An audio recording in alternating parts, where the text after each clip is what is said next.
Nora. Um, yeah, thanks so much, Nora, and happy to be here.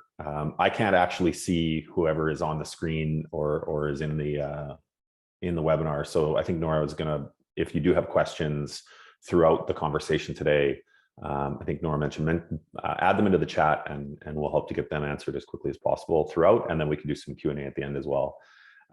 My name, as Nora said, my name is Jim Taylor. I'm with Benchmark 60 Restaurant Services, and a little bit of background about us just before we get into some of the actual discussion.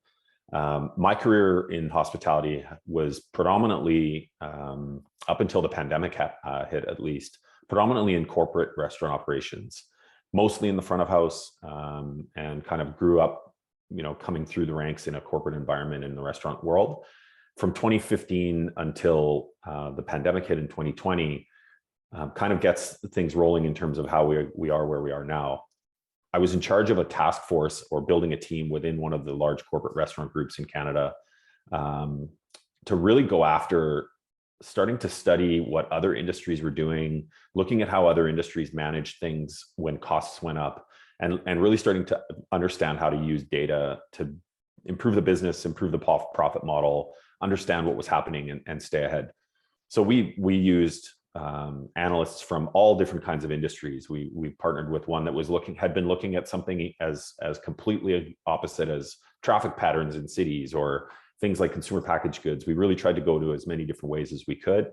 We looked at Six Sigma and lean management and the Toyota model and all these different business management strategic type concepts that you probably have heard of. Anyway, what that really led us to was starting to think about how we can use concepts like productivity and employee workload to start to compartmentalize information and really get better at, like I said, predicting, analyzing, and understanding what was happening with the business model so that we could stay ahead. That was at a time, obviously most of the people in this webinar today are probably on the East Coast, but that was at a time in the western part of the country when minimum wage was sort of on this race to $15 an hour. And obviously the whole country is close to that at this point, if not above it. I think in British Columbia, where I live now, we're at 1680, I think. So what we were really trying to accomplish was how we could negate rising cost without raising prices or changing our service model. And what I mean by changing our service model was without cutting staff harder than we wanted to. So we really wanted to try to find ways to do that. And I'll get into a few examples of that as we go. But really what we learned, and now what Benchmark 60 does every day with food and beverage, restaurant, and hospitality companies, is help them understand how compartmentalizing data in these types of ways can really help to drive revenue, get really targeted on strategy, improve labor cost, and even employee retention. So some of you may look at things like productivity. You may talk about how productive the business is. There's lots of different ways that companies in the food and beverage space do this. Sales per labor hour, covers per labor hour, even down to things like how hard do people work, I think this person is able to take on a bigger section or station than someone else. We look at this in lots of different ways, some of it data-driven, some of it based on feel, some of it based on, who gets the job done, what customer reviews look like, all those types of things. But I really wanted to sort of start by just introducing productivity as a metric for those maybe that haven't thought of this before, haven't looked at it. And what does it mean? What are the differences and that type of thing? So efficiency is a term that, in my experience in restaurant operations, we heard a lot. We got to find ways to be more efficient. We have to find ways to do things better. But efficiency was always one of these things, at least in my career in operations, that came up quite often. Productivity wasn't as much in the forefront of the conversation. It was always about how do we be more efficient.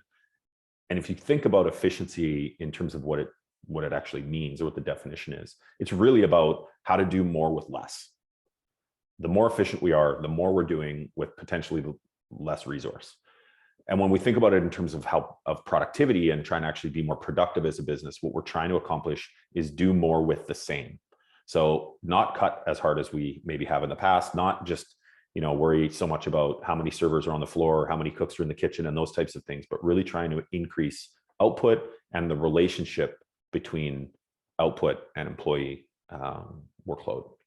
So that's kind of what it means. And the difference, we've always at Benchmark 60 taken a really proactive approach on trying to help businesses be as productive as possible and try to stay away from trying to be as efficient as possible. Both are important. Our place in that equation is more about understanding how to measure and leverage productivity. Again, like I said, in order to negate rising cost without raising prices unless you would like to, and without changing the service model or having to cut harder than you want. So as I mentioned, the two sort of core metrics that we find are discussed and used most often in food and beverage, hospitality, and restaurants, CPLH or SPLH. CPLH standing for covers per labor hour or customer per labor hour, and SPLH stands for sales per labor hour. Now, we believe that there's a time and a place for both.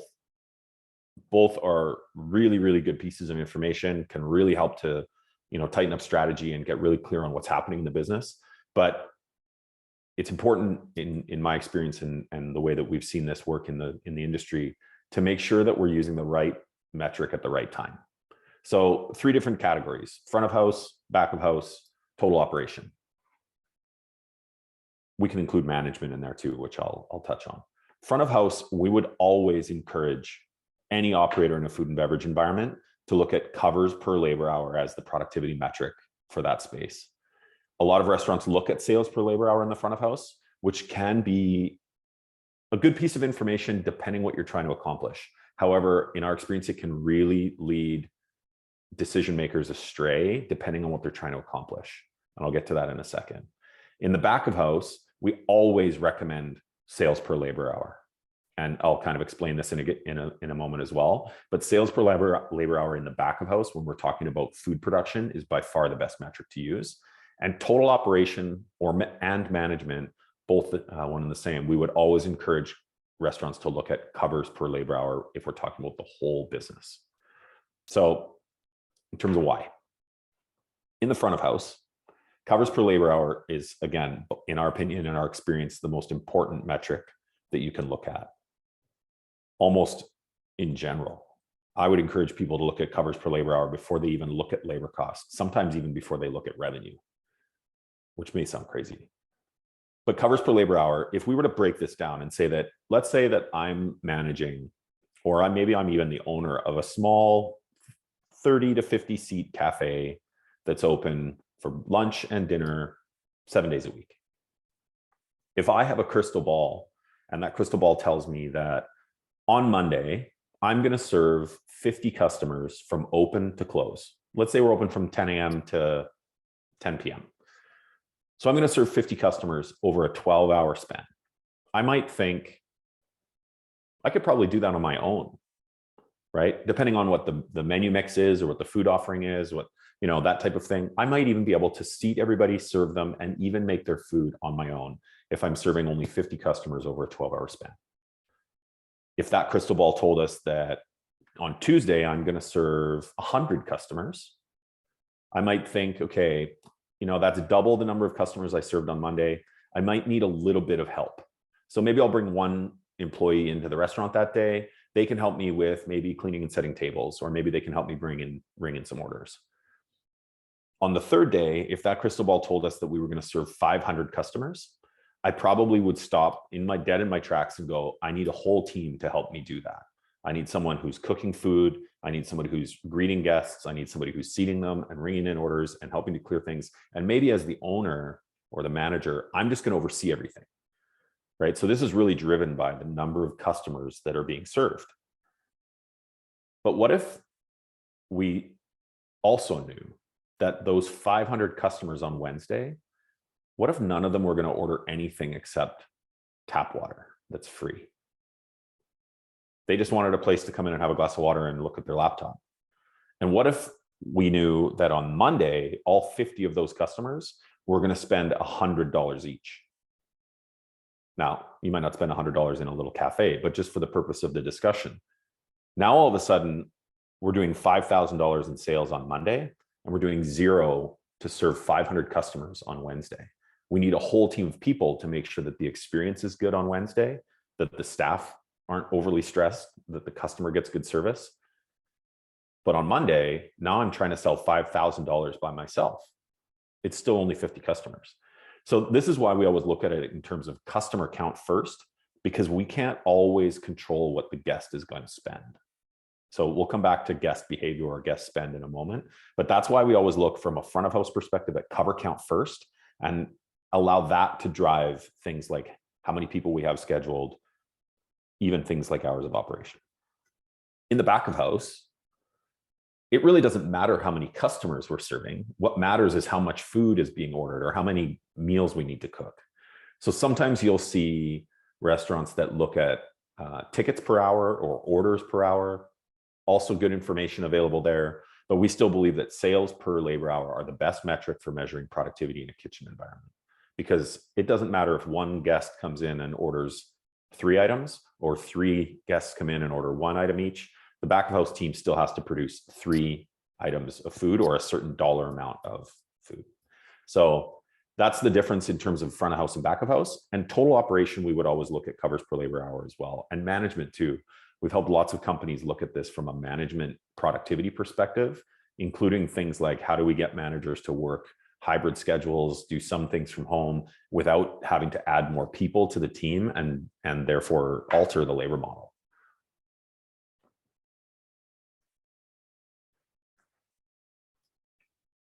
Nora, there's no questions coming in yet at this point, right? Not seeing anything yet in the Okay. chat, but Just wanted to double check and make sure.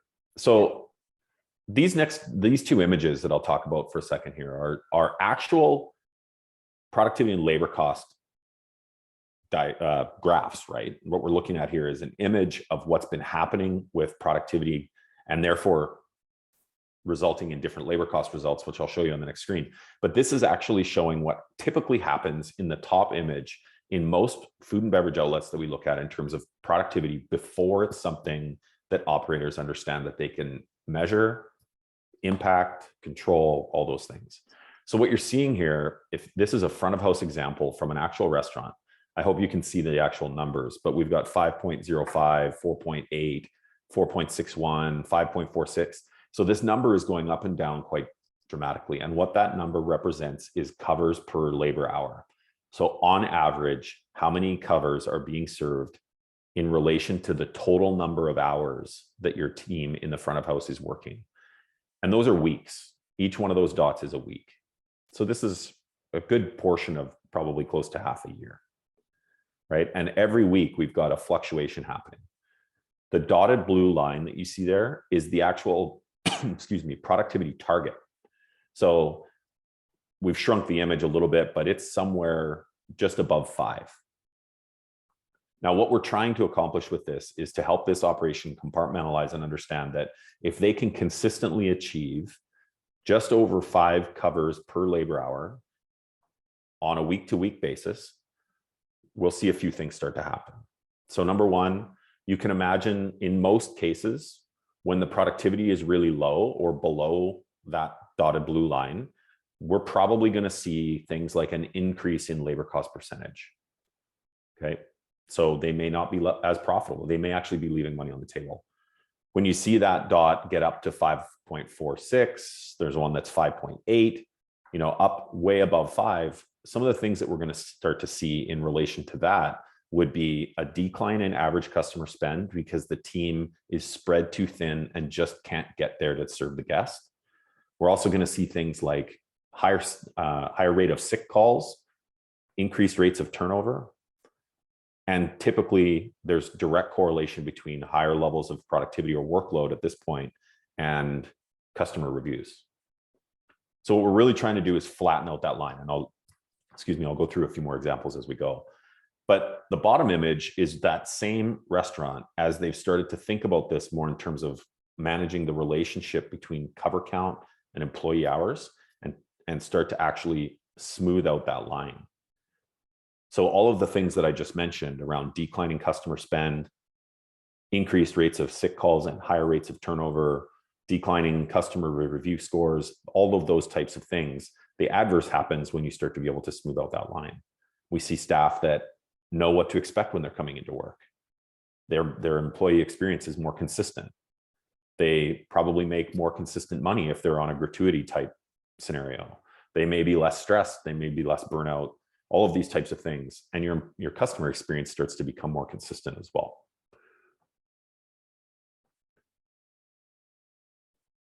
So we really, again, talking about compartmentalizing information, this concept of looking at how productive the business is first, lots of other industries do this. And there's lots of reasons why. One of them is because it, like I've said here, forces us to compartmentalize what's going on so that we can really have a better understanding. So things like if we see labor cost percentage going up, but we know that productivity is at a level that we're happy with, in terms of wage, there are only a few things that can be happening which could be causing that. Maybe we're paying a lot of overtime, which is going to cause the labor dollar amount to go up, meaning that the percentage is likely going to climb. Maybe pay rates have increased, right? It could be a minimum wage increase, or maybe we've given people a raise in the business. It could be based on how we're writing the schedule. And again, it could be something like government controlled, where just the minimum wage has gone up and this is something we have to deal with. If none of those things are happening and we still see labor cost percentage increasing, it's typically due to something related to customer behavior, which is what we call average spend. We refer to that as customer behavior because it's more about what they're doing than what we're doing.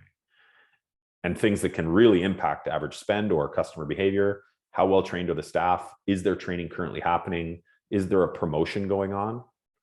What's happening seasonally, which we're probably in Canada for sure, we're all dealing with this seasonal change that exists September, October, right? What day of the week is it? And there's a couple interesting things with customer behavior that I'll just touch on quickly. Promotions are something that can dramatically, obviously, impact in a positive way what's happening in the restaurant. However, we see this happen very regularly, that promotions that we think are doing what we want them to do are actually having the adverse effect on the business model. So there's just a quick sort of story or example. 2 restaurants that we spent some time with, this is a couple of years ago now, but 2 restaurants, identical concept, same menu prices, same wage structure, in 2 markets in the same province that were very, very similar, both in a downtown environment. Like I said, they had same wage structure, same pricing model on the menu, exact same menu offering, very similar sales mix. All these things, the businesses on the surface level looked very, very similar. The company was running a late night happy hour program 7 days a week in both locations. So from 9 to 12 p.m., the late night pricing, there was cheaper drinks happening, as we see in lots of environments. One of those locations saw a dramatic increase in profitability and their labor cost came down substantially. The other location saw the total opposite thing happen, where their labor cost actually went up and they were starting to lose margin. Couldn't figure out why. We were saying, this is the exact same business in 2 very similar markets, in 2, sorry about this. In 2 really similar scenarios. And until we started to look at how productive the business was as a whole and compartmentalize what was happening from an information perspective and a data perspective, we weren't really able to understand what was happening. The company was actually even starting to talk about whether or not the management in the location that was losing margin were capable of continuing to run that business. They were starting to look and say, I don't know if the GM is really able to handle this anymore because they're just not as profitable. What we realized afterwards is it was completely out of their control. That promotion in one location was encouraging the guest to order more and order food as well, just based on the demographic of people coming in. In the second location, they were actually busier than they had been before. The customer was spending less, so the team was actually having to work harder to sell less and be less profitable. So the team was more stressed, and it really had started to have a negative effect on that business. The minute location number 2 removed late night happy hour from just Friday and Saturday nights, the whole model changed. Their revenue went up. Their customer count didn't change very much. Their entire team was making more money and the business was back to where it was profit-wise before. So really, the moral of the story on this is, had we not compartmentalized this all the way down, we wouldn't have really had a good understanding of what that promotion was doing to the business, how it was impacting service, employee experience, guest experience, customer spend, and all these things. So really, this is, just a good example of why we would always look at how productive the business is first, and then start to compartmentalize information in order to drive revenue, lower labor costs, and so on.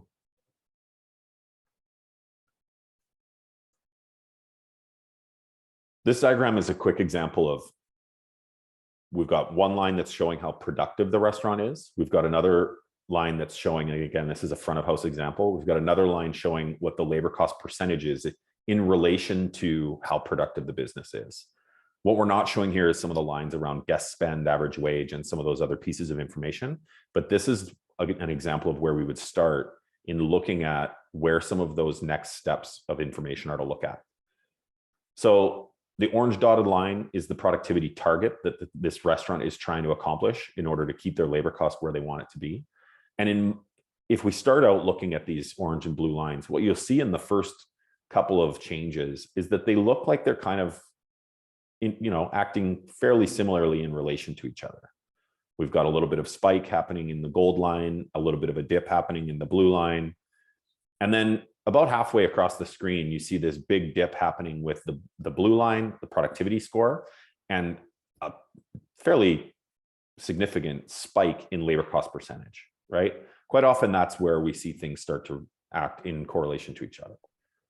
But if we start to look towards the end of this graph, you see this big spike in productivity in the restaurant, but not so much of a decline in labor costs like we might expect to have happen. And this is why this is the perfect example of, in the restaurant business model in 2023, working harder doesn't necessarily mean that we're going to be more profitable. Because in this example, we've seen what's happening here is the blue line tells us that the team is working far harder. However, it probably is crossing a threshold into unsustainable workload levels where the team can't give as good service, can't get there to sell something when the customer wants it. And so what we're actually seeing is a decline in customer spend and an increase in overtime pay, which is causing the labor cost to drop a little bit, but not as much as we might hope. And we see it happen again a few weeks later towards the end. The last two pieces of data here, where the gold line is having this really dramatic spike off the end of the graph and the blue line doing the opposite. This is May long weekend for this restaurant. So what happened here was this operations team expected one thing to happen. They expected to be very busy on May long weekend that week, and they were wrong.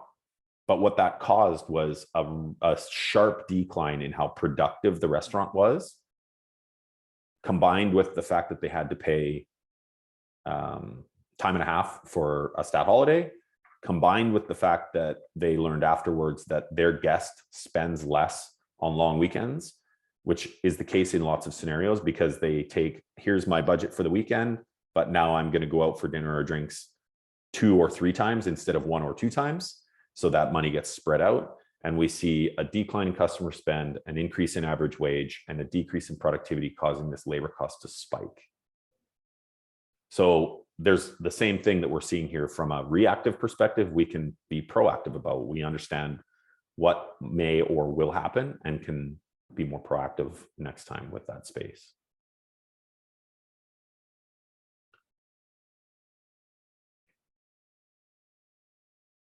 I just took a second there because hopefully everybody had a chance to read this comment.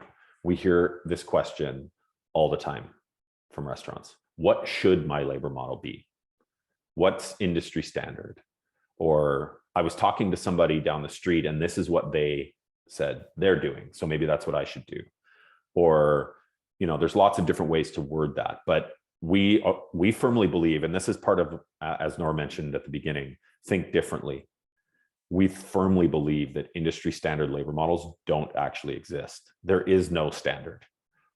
And as we start to look through things by compartmentalizing data, we find that every single restaurant, even in the same organization with the same wage structure, menu price, all of those things, will still be impacted by things like customer spend, how guests operate during day of the week based on weather, all of these different things.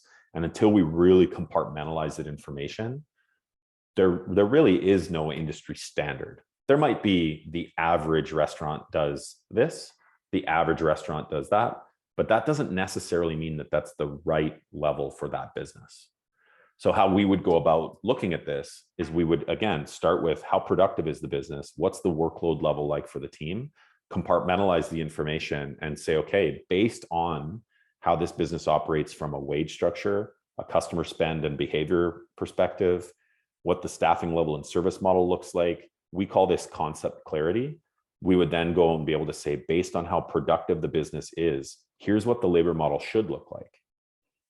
And if the operator, the owner, whoever it might be, the CFO sometimes doesn't like what that number ends up like, we can then say, okay, if we were to increase how productive the business is, we could affect that labor number. If we were to affect how the customer behaved or spent their money in our business, we could affect that labor number. If we change service model and therefore impact how productive the business is, we can impact that labor model. If we can manage employee workload and reduce burnout and stress in order to improve retention, we can lower the cost of turnover and impact the labor model. But really, it's about making sure that we're using the right target for each individual business. So I'll give you some examples. Restaurant number one. Okay, we've got a $16.80. So this is a British Columbia-based restaurant. $16.80 is the minimum wage in that space. So front of house average wage. Average spend is $26. They're doing $38,000 a week in sales, meaning they're serving 1,461 guests. They're using 271 front of house employee hours to serve those guests. Their labor cost is 12%, front of house hourly.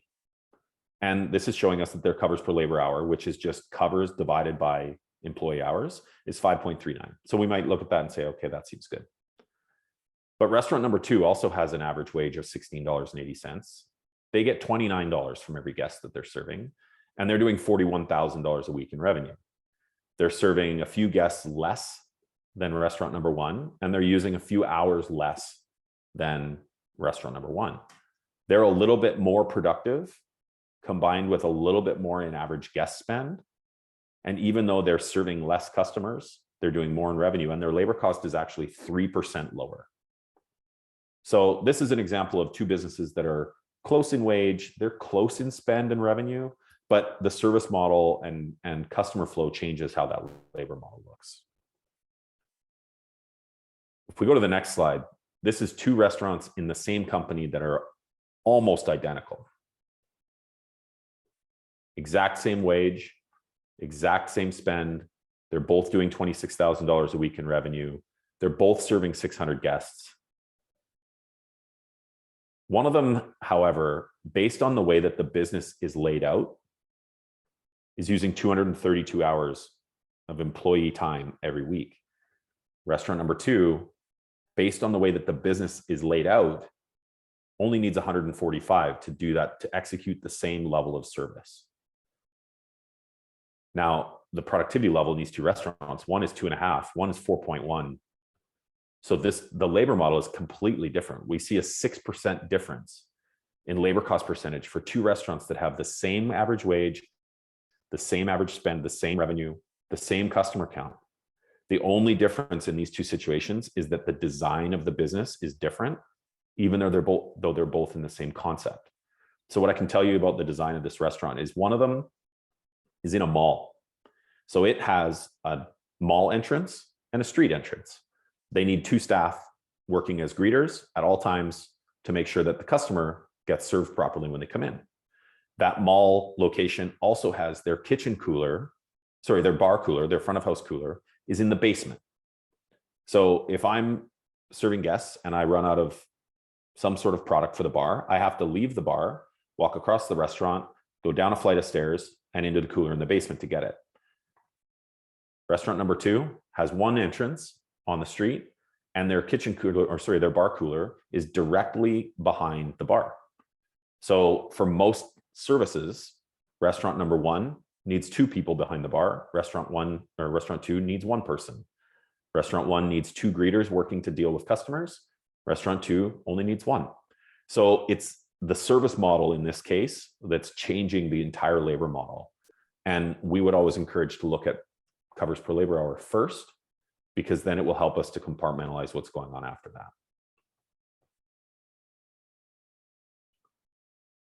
Now, the last thing that we sort of always include in this discussion is that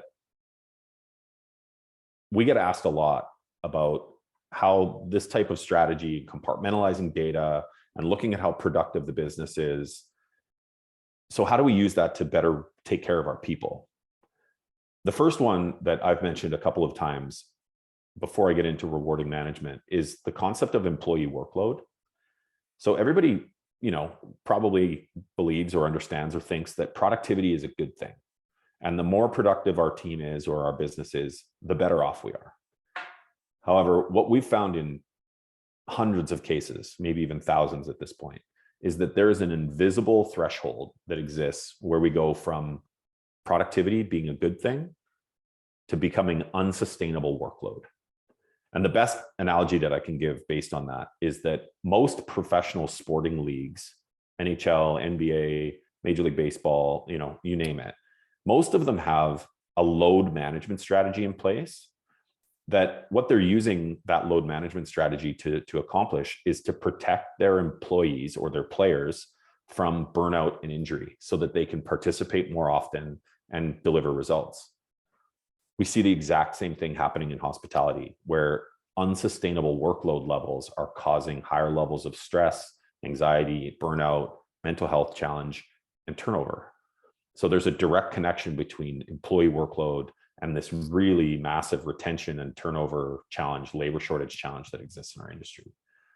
So as much as we can use this productivity strategy to try to drive results, increase revenue, and lower labor costs, we can also look at it from a workload perspective in order to try to reduce burnout and stress and improve mental health in our industry and really lower turnover.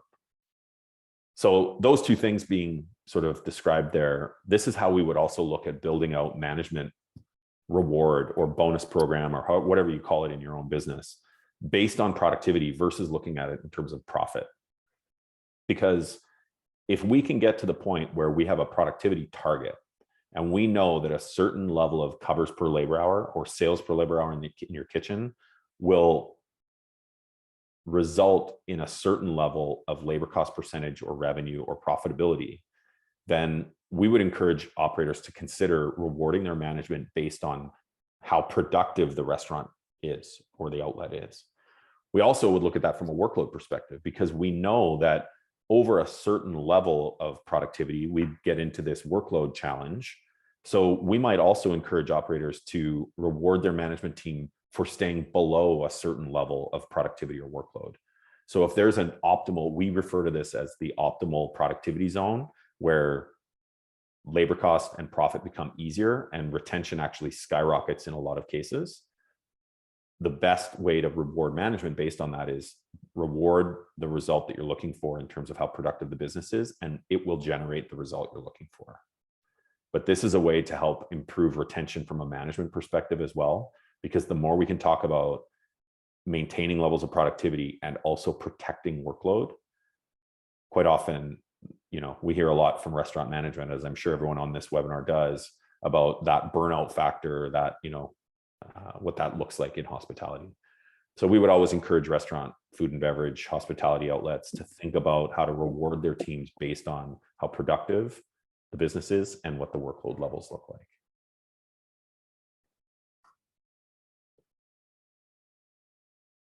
Nora, do we have any questions at this point?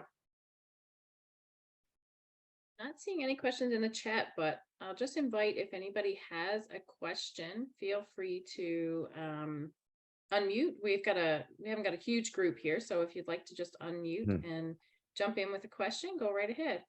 Yeah, and that is the end of that part of the discussion at this point, but I'm happy to answer questions about any of this that we've talked about.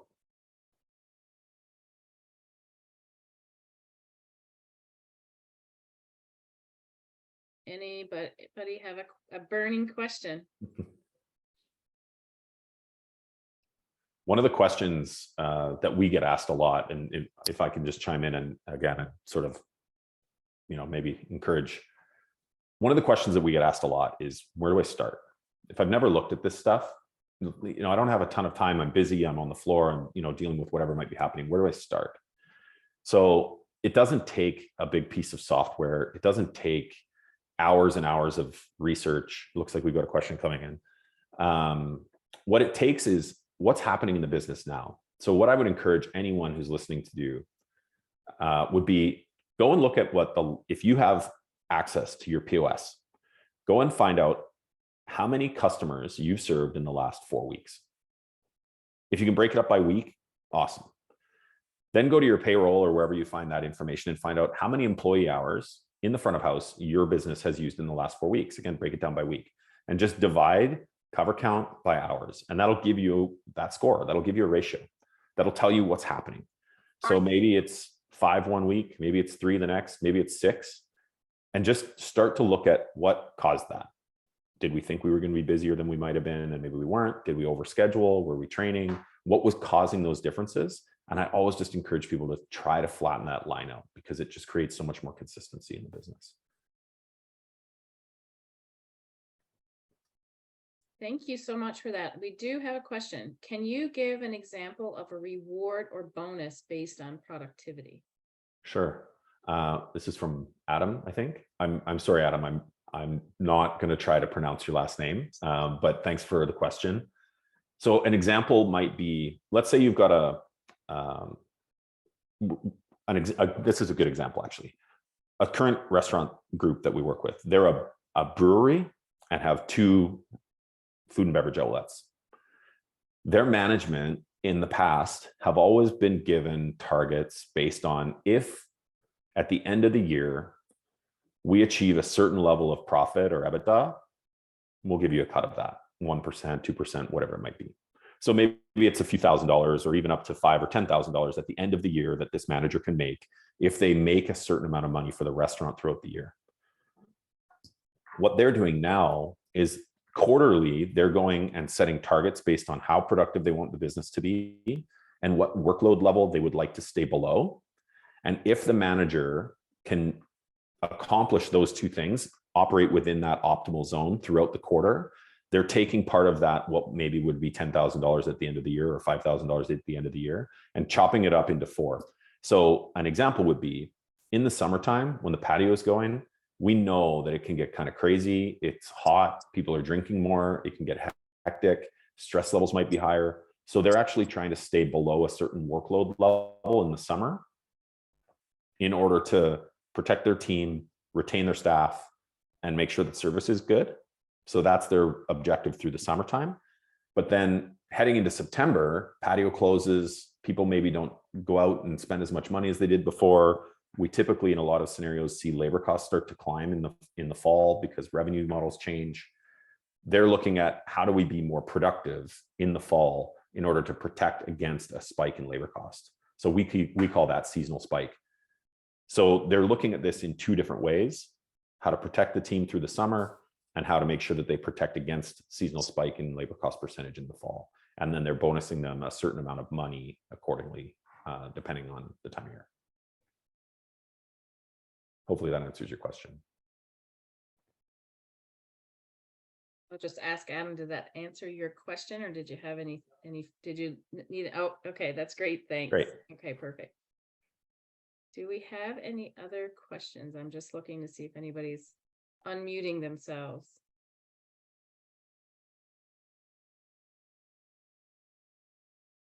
Another question that we get asked, sort of just to follow up on the first one of where do I start, would be what's the right score or level of productivity and workload for any given restaurant? And we've done this work with a small coffee shop doing $300,000 a year in revenue in coffee and muffins at a local college. We've done this with companies as big as 100 locations across the country, quick serve, full serve. It really, as long as we have these data points, it doesn't matter what the concept is. But we always start with what's happening now.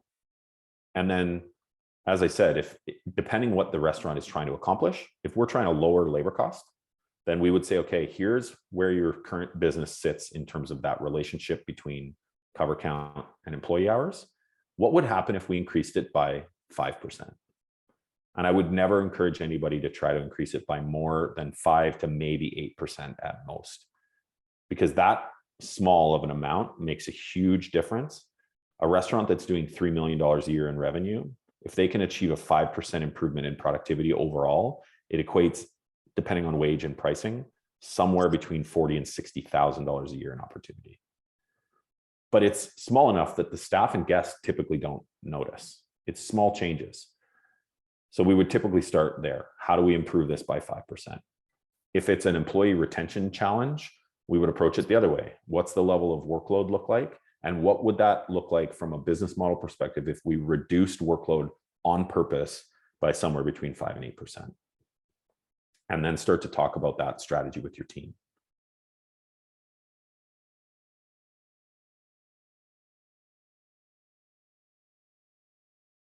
Does anybody have any questions about any of those things? Other questions?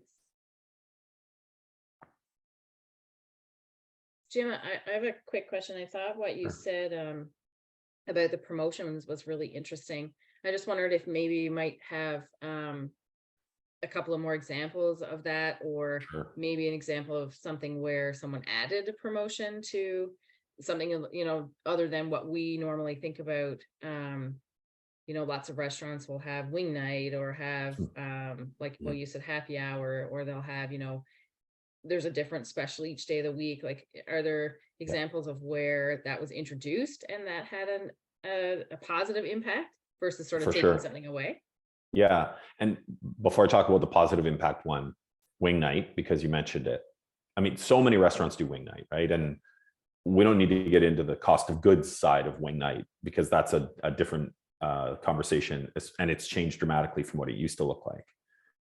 You used to see places doing 10-cent wings or something, and now they're $1, that kind of thing. But wing night is a really good example of a promotion that actually quite often damages the business more than it actually does any good. But it's one of those things that wing night typically drives traffic to the restaurant, right? So the place feels busy.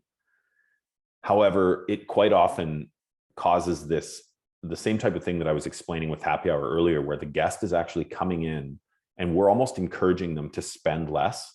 So if you think about it from an overall perspective, the team is working harder to sell less, to make the business less money. And the first thing that we see happen whenever that workload level starts to increase is typically the first piece of data that we see change in correlation with that is a decline in customer spend, whether it's based on the promotion or just based on the fact that the team can't get there to sell something.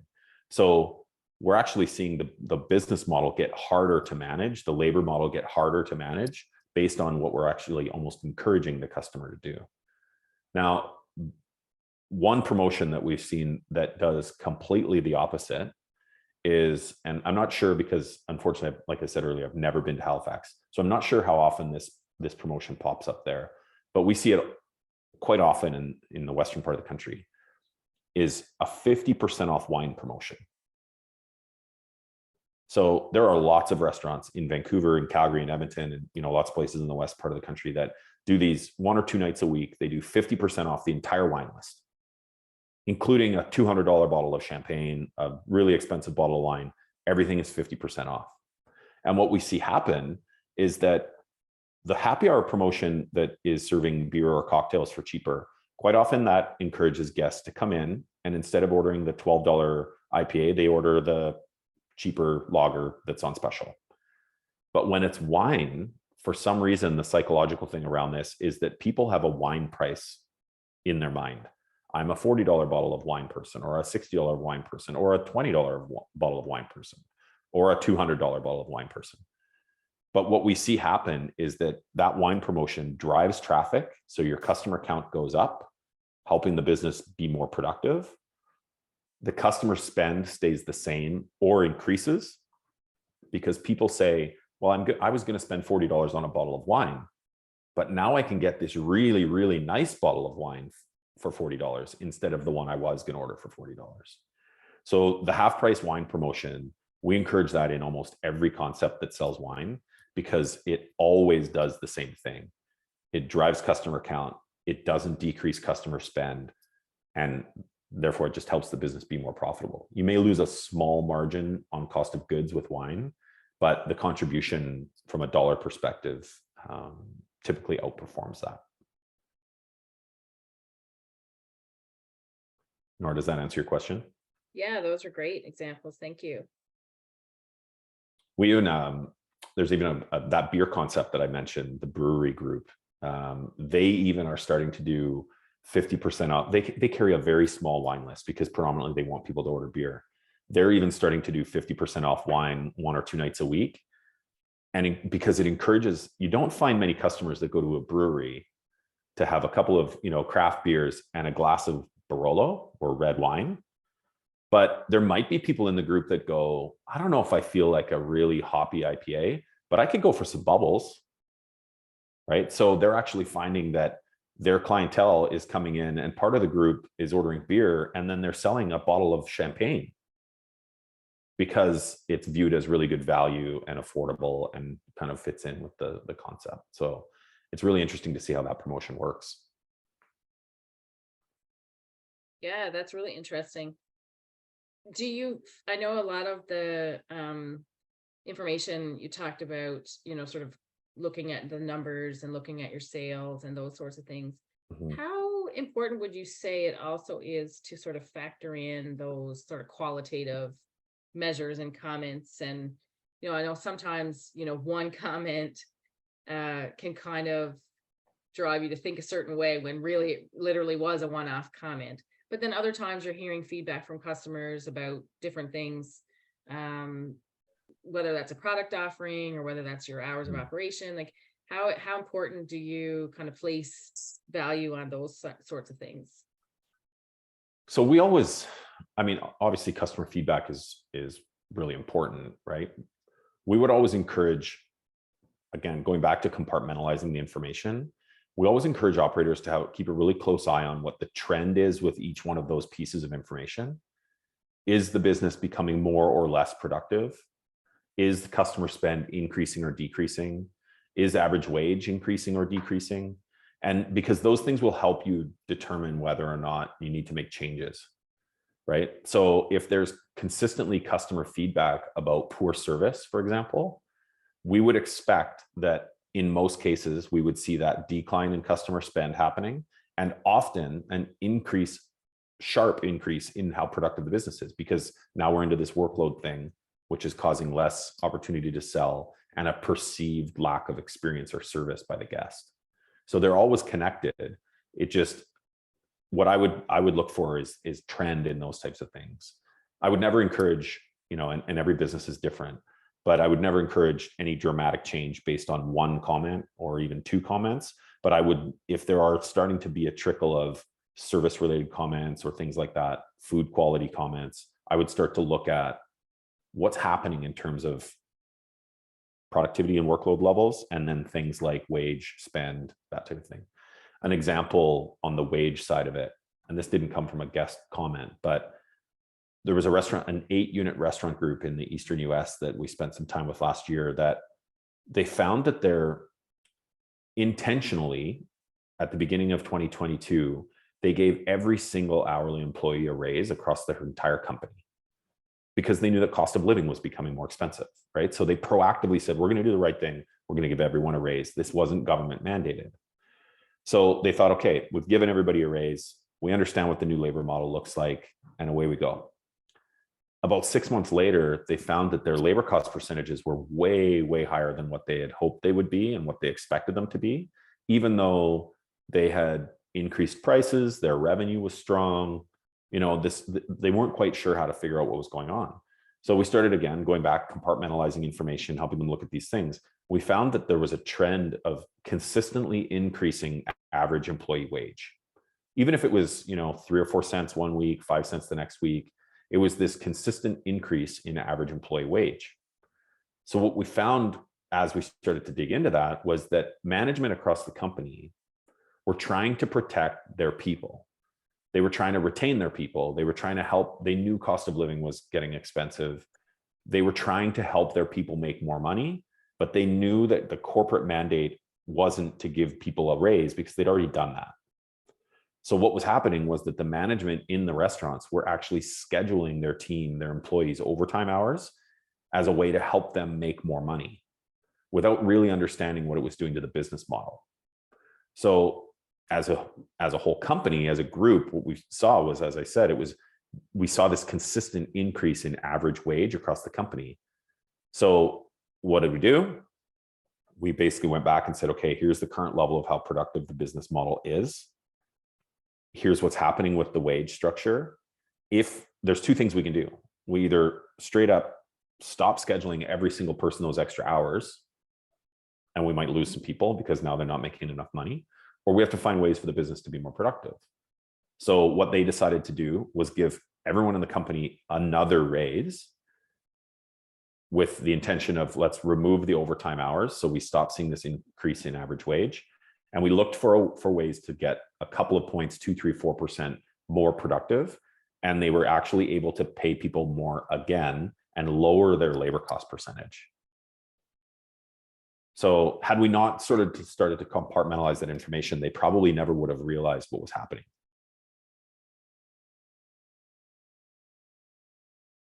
Great, thank you. I am mindful of the time, so I'll just offer out once more if there is a final question. If you'd like to unmute.